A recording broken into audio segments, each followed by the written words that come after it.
अस्सलाम वालेकुम, मैं आपकी होस्ट मुस्कान। आप देख रहे हैं सोच न्यूज़ कराची से रिपोर्ट कर रहे हैं। आस्ती टाउन म्यूनसिपल कॉर्पोरेशन मंगोबी के चेयरमैन हाजी नवाज अली विरोई ने कहा कि मैं और मेरे टाउन में रहने वाले अवाम दिल से पीपल्स पार्टी के चेयरमैन बिलावल भुट्टो ज़रदारी का शुक्रिया अदा करते हैं, जिन्होंने यूसुफ कोट की UC 5 और UC 6 में स्पेशल स्कीम के तहत मेटल रोड की तामीर और नाला सफाई के काम किए। यूसुफ कोट एक कदीम आबादी है, इसमें ज़्यादातर आबादी मिनाटी क्रिश्चियन भाइयों की है। यहाँ मसाइल का अंबार है, न रास्ते मौजूद हैं और ना ही नकासी आपका सिस्टम है। यहाँ के लोग बहुत मुश्किल और परेशानी से दो चार हैं।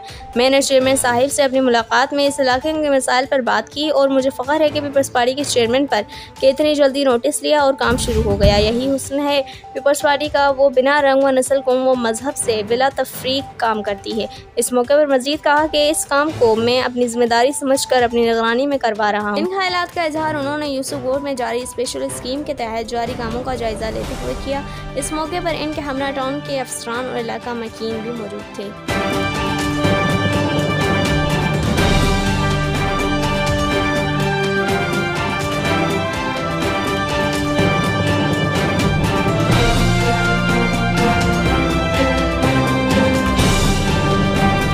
इस वीडियो को लाइक करें, हमारे चैनल को सब्सक्राइब करें और बेल आइकन जरूर प्रेस करें हमारी न्यू वीडियो सबसे पहले देखने के लिए।